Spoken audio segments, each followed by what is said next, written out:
sumber aliran air hidup. Berdiriku sarimu, sungaimu, jiwaku, dengannya panggil nama saja, dengannya panggil namamu. Tertanam hati dalam hidup saudara, bahwa saudara harusnya tidak tenggelam di dalam air itu, harus happy, berdampak, kuasai itu. Kalau saudara mengaku bahwa saudara adalah Tuhan, hidup penuh dengan firman Tuhan dan Roh Kudus, harusnya tidak bimbang, ya kan? Hati yang layu memulihkan hidupku yang rapuh. Salam Bapak Ibu. Saya tidak pakai mic juga sudah keras ya, karena memang saya itu campuran. Jadi campurannya banyak banget. Jadi ada kayak seperti ada orang Batak, orang NTT, ada orang Bugis, ada orang Jawa. Tapi padahal saya itu lahir di Cilacap. Tetapi ada tetapi nih, besarnya di Bandung dan di Bekasi, jadi cenderung ke Betawi. Tetapi tidak masalah dimanapun kita lahir, yang penting sekarang kita kenal Tuhan. Amen. Lahir di istana kalau kenal Tuhan juga percuma kan? Nah, sebelum saya melayani di Jogja, sebelumnya saya melayani di Jakarta. Tapi karena panggilan Tuhan itu dia bisa ditolak. Saya juga melayani di SOG Ministry. Di dalamnya ada pelayanan anak-anak yang tidak mampu, anak-anak yang tidak punya pengharapan. Jadi intinya begini, kita ini adalah terikat dalam satu persekutuan tubuh Kristus. Saya tidak jemu-jemunya berkata bahwa kita semua ini terikat dalam satu persekutuan tubuh Kristus. Saya tidak mandang organisasi gereja apa, karena organisasi itu hanya sebagai bendera untuk membuat kita tertib berorganisasi. Tetapi untuk melayani Tuhan adalah dasarnya bukan itu, tapi jiwa kita yang kita serahkan sepenuhnya kepada Tuhan. Betul? Saya dulunya pemain musik. Sebelum zaman dulu jadul itu sebelum artis top itu manggung, saya band pembuka. Saya kebetulan main drum. Lalu saya bertobat, terus saya melayani di gereja jadi main drum. Ya saya beberapa kali jebolin drum karena saya biasa main musik cadas. Begitu di drum itu sering jebol. Saya sering kadang-kadang kena omel. Tapi itulah proses. Kita semua mempunyai proses. Jadi dalam persekutuan tubuh Kristus itu saya tidak jemu-jemu berkata bahwa ayo kita saling gandeng satu dengan yang lain. Tanpa harus mempertanyakan kamu gereja apa? Kamu pelayanan di mana? Tidak perlu. Ayo bersehati. Ada GKB, ada GKT, kemudian saya juga GKT, ada GBT, semua saya juga melayani GBT juga. Sama semua GBI semua sama, ayo itu bendera. Tetapi intinya adalah kita akan melayani Tuhan dengan hati kita, bukan bendera kita. Memang perlu kita berorganisasi untuk tertib. Kalau tidak ada organisasi, kita kan tidak tertib. Untuk legalitas pemerintahan dan sebagainya kita perlu.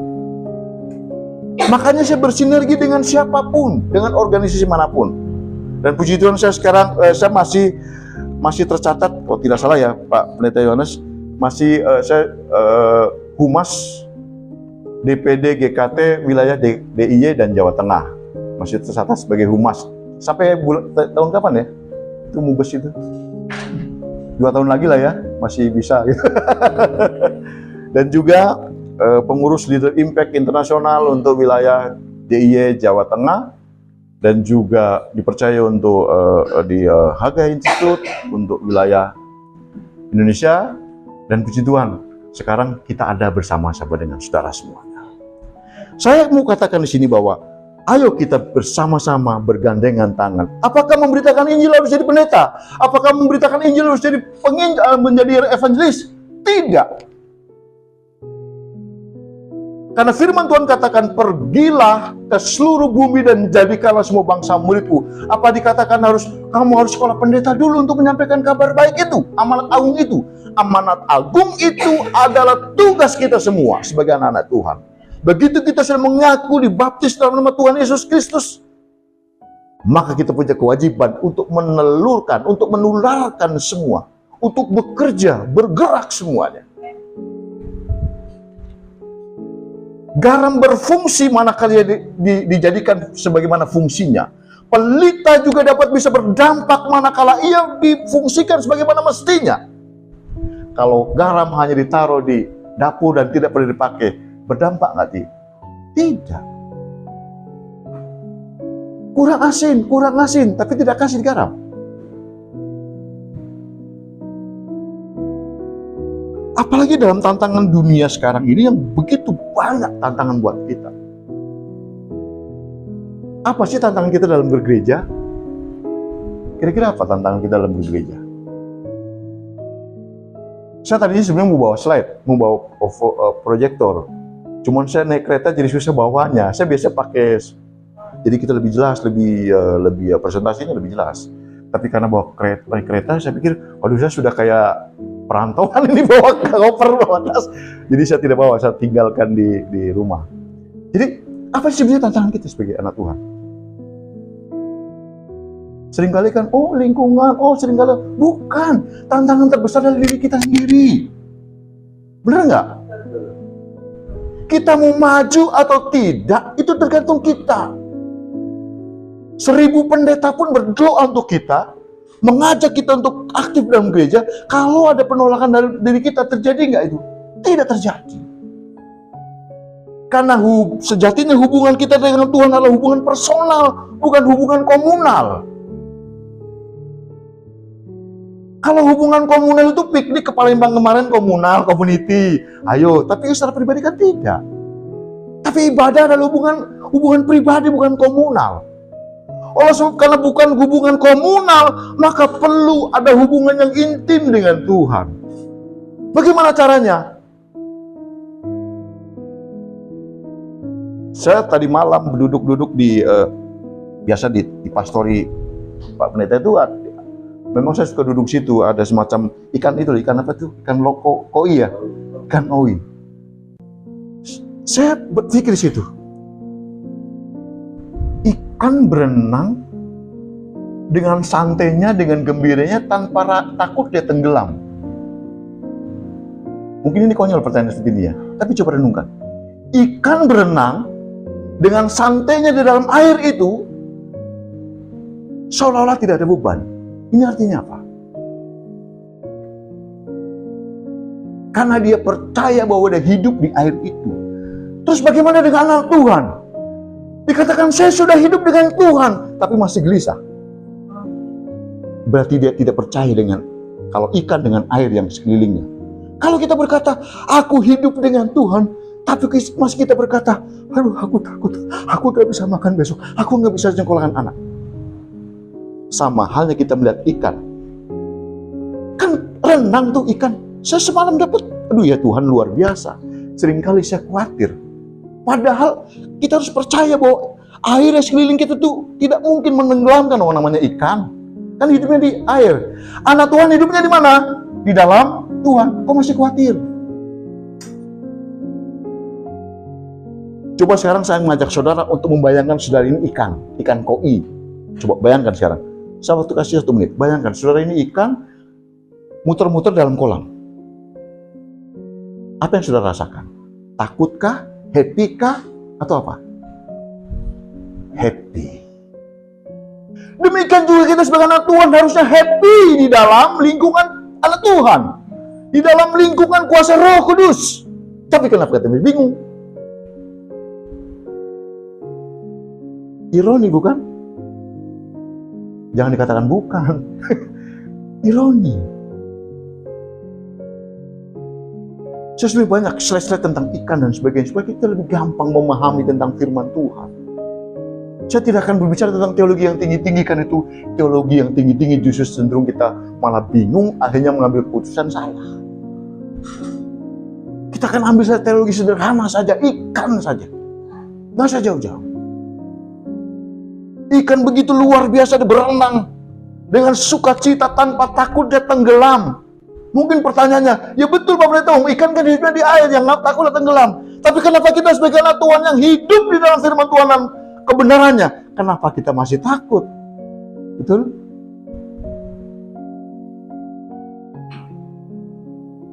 Ini analogi sederhana. Analogi sederhana yang gampang dipahami. Tetapi kalau kita resapi alam sekitar ini, mampu memberikan energi positif bagi kita. Suatu ketika kami diuji luar biasa, keluarga. Apa yang terjadi? Ternyata pohon-pohon di sekeliling rumah itu mampu memelihara kami. Itu tidak biasanya pohon kates, itu punya tetangga loh, semua punya kebun tidak terawat. Itu berbuah lebat, matang. Pada waktu itu emangnya punya tanah bilang begini, Pak Pendeta kalau perlu apa-apa ambil saja. Pada itu saya tidak berpikiran, tapi berapa bulan kemudian kami mengalami krisis. Apa yang terjadi? Tuhan ingatkan, itu pepaya matang-matang, kamu nggak perlu kelaparan.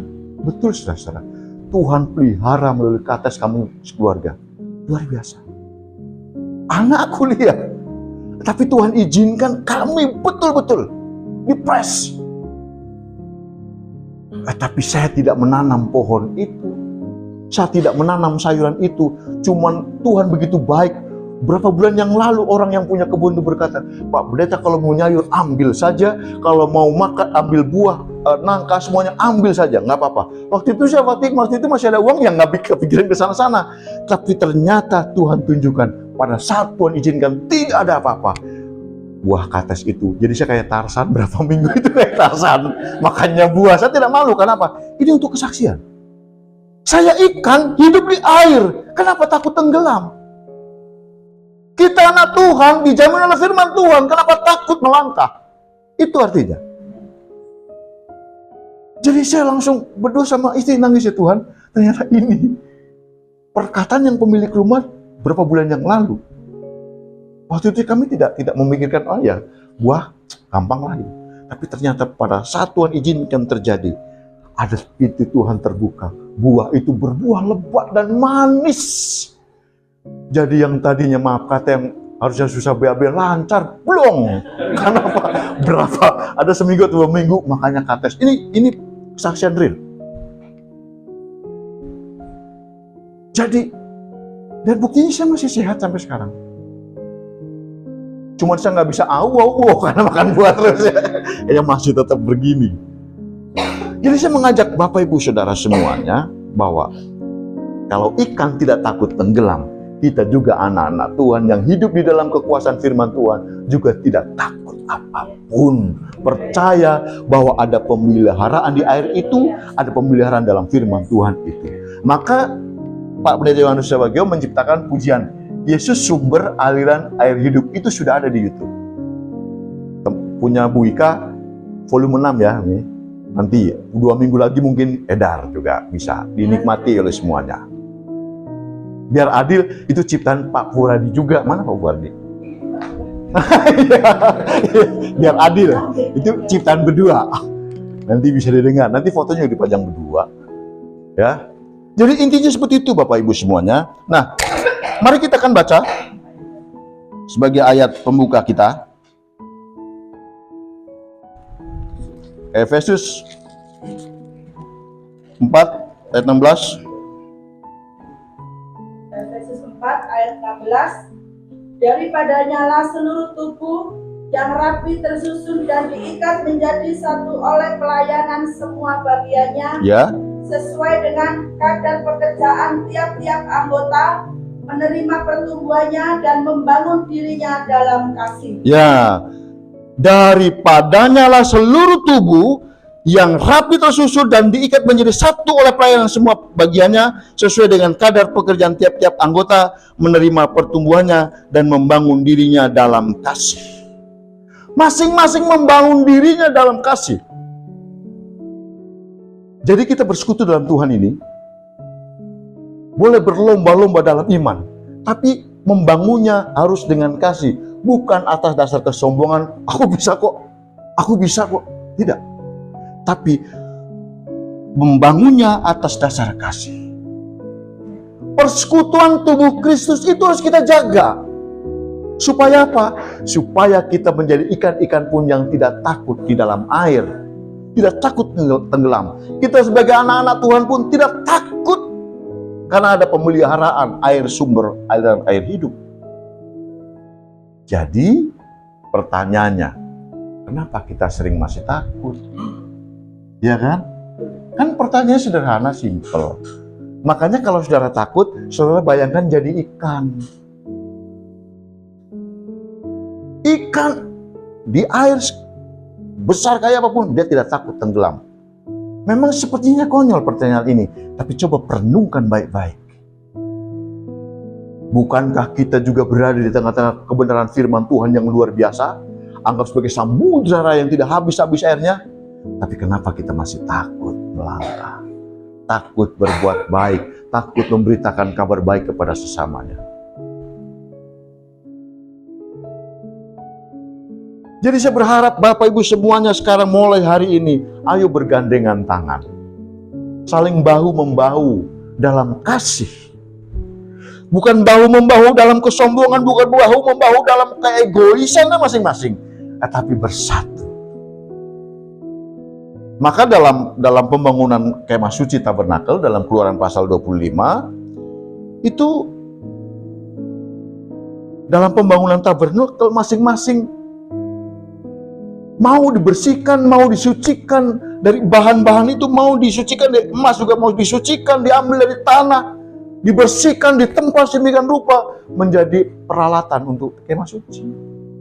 Kayu penaga juga diambil dari hutan, ditebang, dikuliti habis, lalu dibawa untuk pembangunan bait suci. Artinya apa?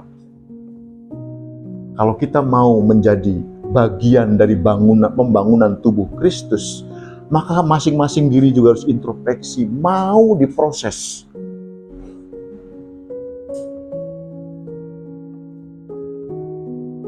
Kalau kita tidak mau diproses, maka tidak layak menjadi alat pembangunan bait suci.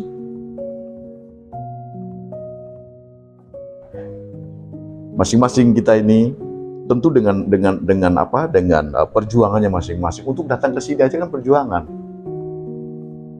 Saya menyadari itu. Saya contohkan dalam satu daerah di daerah Wonogiri, jemaat untuk datang ke gereja itu harus berjuang luar biasa. Belum jalannya yang berlumut, licin, itu sudah tua-tua, sudah sepuh. Tapi semangatnya yang membara menghantarkan dia tetap bersekutu. Kalau di kota jam 6, jam 7 masih terang. Kalau di kampung gelap gulita. Dan itu luar biasa. Pada kenyataannya sekarang di jalan-jalan, di sekitar kita banyak orang juga rindu mendengarkan sabda firman Tuhan, tapi tidak ada yang memberitakan. Kenapa?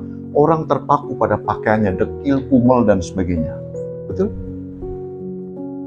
Tapi sebetulnya di dalam hati mereka ada kerinduan yang besar untuk mendengar siapa sih sebetulnya juru selamat saya, siapa yang memelihara saya, siapa yang peduli dengan saya.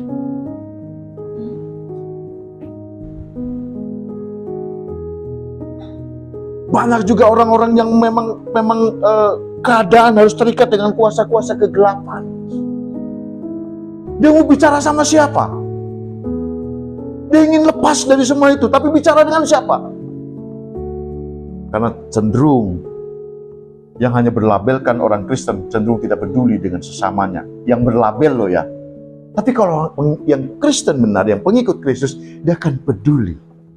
Mungkin tidak dengan tindakan, dia dengan doa. Dia bisa menggerakkan orang lain untuk berbuat seperti itu. Berapa kasus yang saya temui di jalanan. Orang gila. Begitu kita sentuh mereka, begitu ada komunikasi dengan kita, ada jamahan Tuhan, itu luar biasa. Memang untuk mendekati mereka, kita kadang merasa bau. Tapi saya cuma prinsip sama istri saya berprinsip gini, badannya boleh bau, tetapi jiwanya harum di hadapan Tuhan. Itu prinsip kami.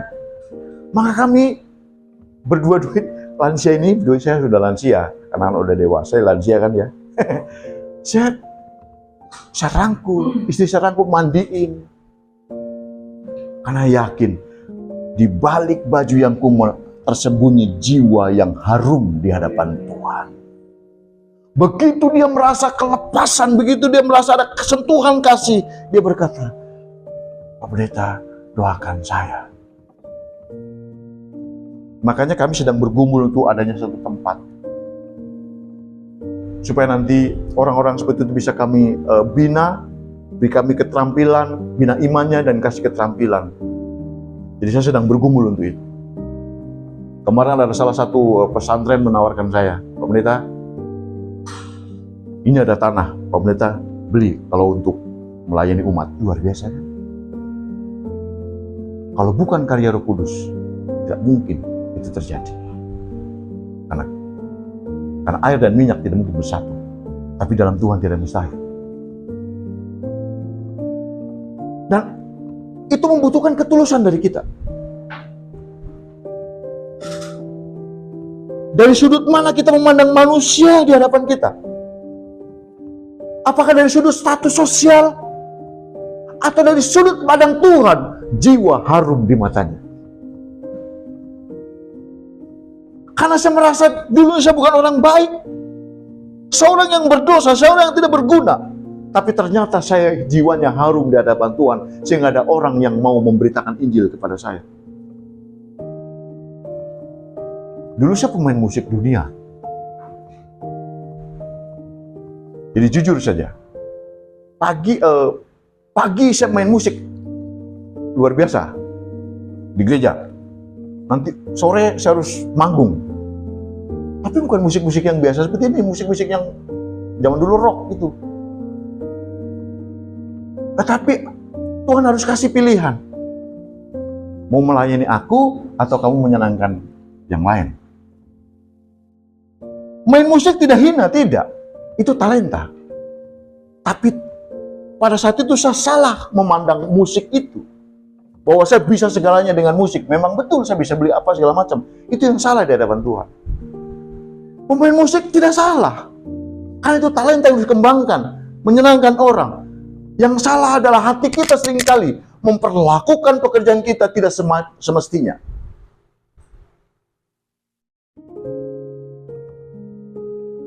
Lalu kita bandingkan. Lebih baik saya dong, saya direktur. Saya berkenan di hadapan Tuhan. Siapa bilang? Kalau kita memperlakukan posisi kita dengan salah untuk korupsi, benar atau salah? Salah. Jadi bukan jenis pekerjaannya yang salah, tapi cara kita memandang pekerjaan itu. Demikian juga kita memandang jiwa. Kita pandang salah satu sosial kah, atau jiwa yang harum yang harus diselamatkan untuk kemuliaan nama Tuhan.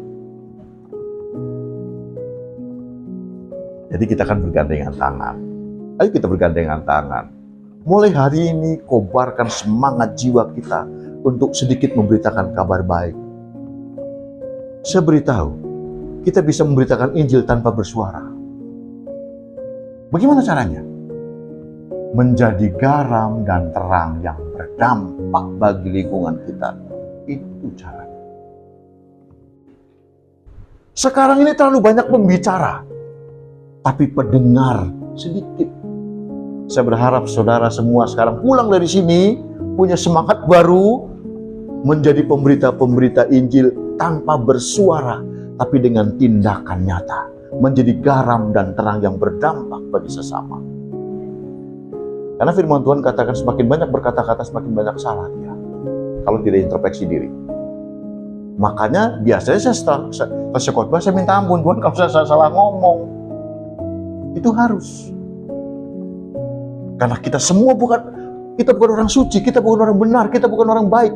Kita semua sedang belajar baik, belajar benar, belajar suci, belajar memberkati orang lain. Kalau kita sedang belajar, maka ada kesempatan pengoreksian itu datang kepada kita. Lewat anak kecil, lewat orang yang tidak kenal menegur kita. Kalau kita sedang belajar, tentu akan terima dengan baik. Tapi kalau kita sudah merasa benar, merasa baik, merasa suci, mawut nih sebesar nih. Karena sudah merasa benar, sudah merasa baik, nasihat seperti apapun tidak mungkin didengar. Teguran selemah apapun tidak mungkin didengar. Mungkin 1000 pendeta pun menasihati, hanya dikatakan, ya. Selanjutnya, kamu mau ngajarin saya apa? Kenapa? Karena merasa benar, merasa baik, merasa suci, merasa benar. Tapi beda dengan orang yang kita sedang belajar baik, belajar berbuat baik, belajar benar, belajar suci, belajar memberkati. Maka tiap hari ada pengoreksian, tiap hari ada progres yang harus kita capai. Hidup yang benar, hidup yang baik adalah harus ada progres, ada peningkatan.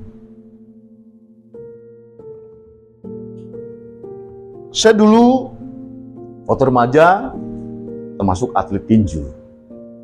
Jadi tahu betul cara pelatih itu membimbing saya atau membimbing ya, menggembleng saya. Dulu kelemahan saya di perut.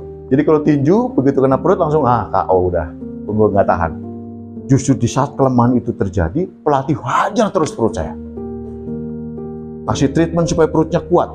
Betul. Lama-lama perut saya dipukul, sampai yang mukul capek pun sampai sekarang saya masih dipukul, saya masih oke. Tapi jangan pukul sekarang ya, saya belum makan. Jadi artinya apa? Di mana kelemahanmu, di situ yang dihajar oleh pelatih. Siapa pelatih kita? Tuhan Yesus Kristus. Mungkin kelemahan kita marah.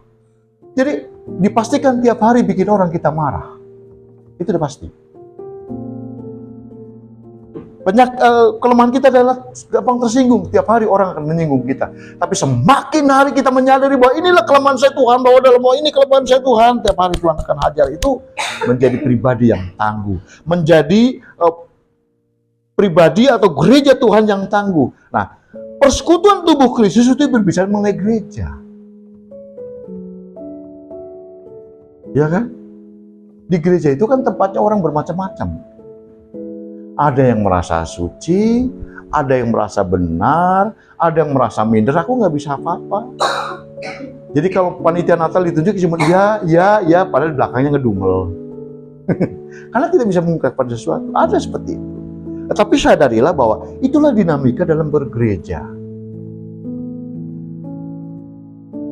Kan kalau kita menyadari itu, maka kita akan melihat diri kita sendiri.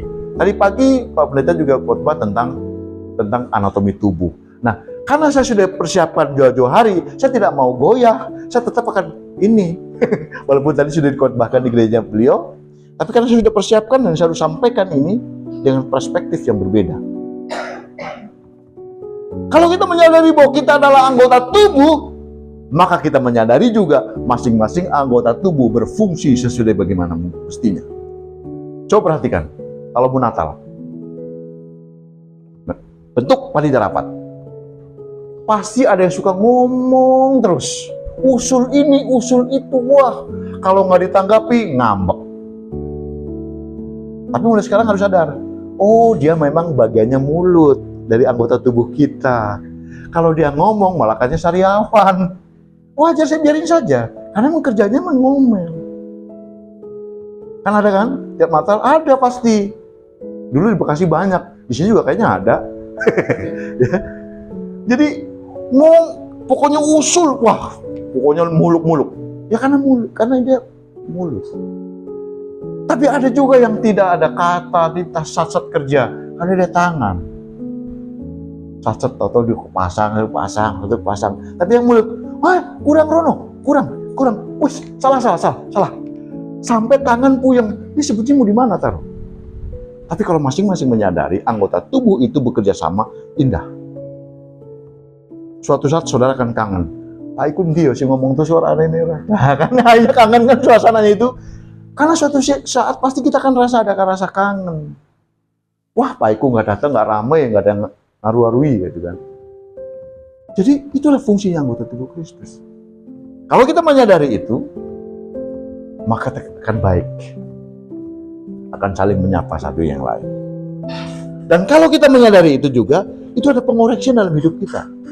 Saya beritahu saudara, sakit penyakit yang saudara derita, itu akibat saudara mungkin melepaskan imun, bukan menerima imun. Ada beberapa kasus yang saya tangani, yang Tuhan izinkan saya tangani, orang-orang yang okultisme, orang-orang yang lumpuh, orang-orang yang bisu tuli. Dan saya ada dokumennya semua itu. Begitu terkoreksi hidupnya, Banyakan itu mereka menyimpan dendam yang tidak terselesaikan dengan saudaranya, dengan istrinya, dengan suaminya, atau dengan siapapun itu. Jadi saya ibaratkan begini, kalau kita menyimpan dendam kepada seseorang, maka ibarat kita sedang mengambil racun, vaksin racun dalam tubuh kita. Tapi begitu kita melepaskan pengampunan untuk orang lain, maka segenggam imun masuk dalam tubuh kita. Dan itu terbukti. Ada orang yang sakit puluhan tahun, 15 tahun, kalau tidak salah, saya ada dokumen 15 tahun ya. Orang udah sakit tinggal tulang dan kulit. Di salah satu daerah di Wonogiri. Ini sudah kaku semua, Begitu kita layani sebulan, 2 bulan, terkoreksi keluar air mata, mulai lemas semua. Dan sekarang orangnya sudah gemuk, ada pelepasan dalam hidupnya. Kalau tahu saya ada di rumah, biasanya pintu terbuka, biasanya orang datang ke saya, ke rumah. Apa yang terjadi? Banyak kan mau pelepasan okultisme. Jadi kalau saya mau istirahat sama istri, udah sampai mau istirahat, saya tutup pintu. Soalnya kalau masih kelihatan buka pintu, wah Pak Pendeta udah pulang nih, ayo terus. Bukannya saya nolak, tapi kadang kita juga kan harus badan supaya refresh lagi. Tapi puji Tuhan, mereka datang dengan tadinya begitu keras, karena punya jimat ini dan itu. Tapi begitu terkoreksi oleh firman Tuhan, manifest dan lepas. Sekarang sudah hidup normal lagi. Saudara kenal penyakit gangguan bipolar? Penyakit yang psikologi bipolar? Bipolar itu kalau lagi marah, itu marahnya menjadi-jadi. Kalau lagi sensitif, mellow sekali. Rokoknya halus sekali hatinya. Tapi itu tidak stabil, labil, meluap-luap. Itu pun Tuhan bisa jamah. Hanya kita mendengarkan dia cerita apa saja, lalu kita doakan, rutin kita pelayani, bisa. Saudara pun bisa. Saudara jadi pendengar saja. Begitu sudah mendengar, langsung doakan dalam nama Tuhan Yesus Kristus. Perhatikan, nanti ada mujizat Tuhan terjadi, saudara. Saudara mungkin melihat ada saudara yang sakit. Seringkali kita akan takut, itu kerjaan pendeta. Tidak. Bukankah kita ini ikan-ikan dalam air yang begitu besar, punya kuasa tidak menenggelamkan kita? Pergunakanlah itu. Berdoa untuk saudaramu yang sakit. Berdoa untuk saudaramu yang mungkin kena gangguan apa. Mulai sekarang, berani percaya diri. Karena kita ikan-ikan yang sudah dalam air yang besar. Harusnya kan happy, sukacita, ada kuasa melawan itu semua. Bukan malah kita ikan kok terbawa arus. Kan lucu. Ikan harusnya menguasai arus itu. Kita juga sebagai anak-anak Tuhan yang hidup di dalam lingkungan firman Tuhan, ada jaminan kuasa Roh Kudus, maka harusnya kita juga kuat, mampu menghadapi problem apapun itu. Amin. Luar biasa.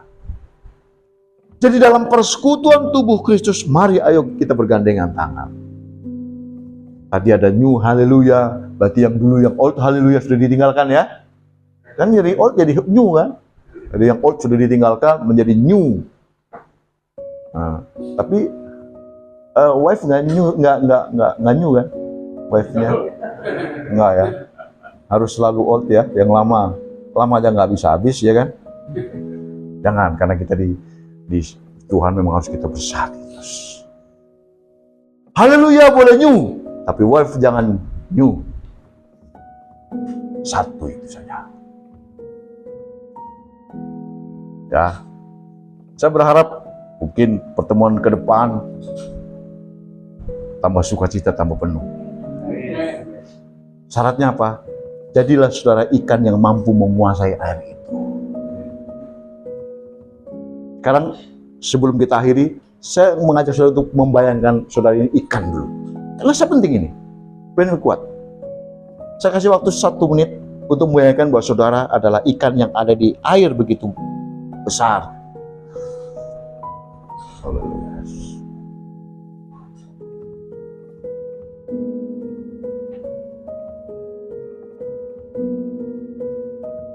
Baik, apa yang saudara dapat dari perenungan ini? Saudara sudah membayangkan jadi ikan. Apa yang saudara dapat? Bapak yang baju hijau, Kira-kira kuat. Yang lain, apa yang saudara dapat dari perenungan bahwa saudara membayangkan ikan apa? Tenang. Walaupun air begitu deras, begitu kencang, ikan tetap menari-nari, happy seperti ikan koi. Lalu sekarang saya bayangkan, saudara hidup di tengah firman. Apa yang saudara bayangkan? Sekarang 1 menit saja, bayangkan saja.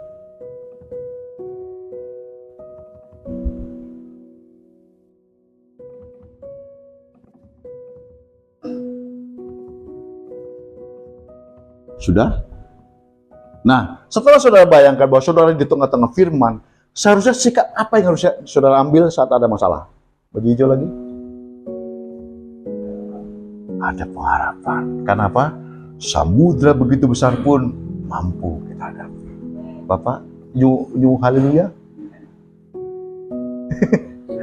Ya. Dari firman Tuhan yang sederhana ini, saya ingin membekas, bukan hanya membekas, tapi tertanam rapi di dalam hidup saudara. Bahwa saudara harusnya tidak tenggelam di dalam air itu. Harus happy. Berdampak. Kuasai itu. Kalau saudara mengaku bahwa saudara adalah Tuhan, hidup penuh dengan firman Tuhan dan Roh Kudus, harusnya tidak bimbang, ya kan? Karena saudara ikan-ikan rohani yang luar biasa. Mulai hari ini kita punya komitmen pribadi. Kalau ikan tidak tenggelam, saya pun tidak tenggelam oleh masalah itu. Saya mampu. Karena Tuhan memampukan saya. Kuncinya adalah kita membangun sinergi persekutuan tubuh Kristus semakin kuat, semakin kuat, semakin kuat, semakin kuat. Kayu jati dibakar begitu membara, begitu keluar dari perapian, dia akan padam walaupun kayu jati. Tapi manakala dalam satu persekutuan, dalam tungku yang sama, dia tetap menjadi api yang baik, mampu menjadi pembeda dari yang lain. Sebab itu, Bapak Ibu Saudara semuanya, biarlah firman Tuhan yang sederhana ini mengajak Bapak Ibu semua untuk kuat. Jangan pernah tenggelam oleh masalah itu, tapi kita kuasai masalah itu supaya kita menjadi garam dan pelita yang berdampak bagi sesama. Supaya kita saling menjunjung tinggi persekutuan tubuh Kristus antara satu dengan yang lain. Jadi syaratnya adalah tetap kompak, tetap semangat. Kalau ada masalah, ingat ikan koi. Supaya saudara kuat, ya aku tidak boleh tenggelam, tapi justru aku harus mengatasi air itu dengan sukacita, dengan happy. Ada pujian zaman dulu kan, happy ya, happy ya. Aku senang jadi anak Tuhan. Terus siang jadi kenangan, malam jadi impian, citaku semakin mendalam. Betul kan, kayak ikan kan? Air begitu gelombangnya besar sekali, tapi dia loncat-loncat. Dia kuasai air itu. Bukan dia loyo. Kalau loyo namanya ikan mati. Saudara hidup dalam Tuhan, maka saudara juga harus kuasai masalah itu, selesaikan dengan Tuhan. Masalah bukan dihindari, dihadapi. Kalau masalah dihindari, nanti ketemu lagi. Tapi bersama Tuhan, kita akan menang. Bersama Tuhan kita akan kuat. Atasi masalahmu dan percaya bahwa Tuhan sanggup memulihkan dan memeliharamu.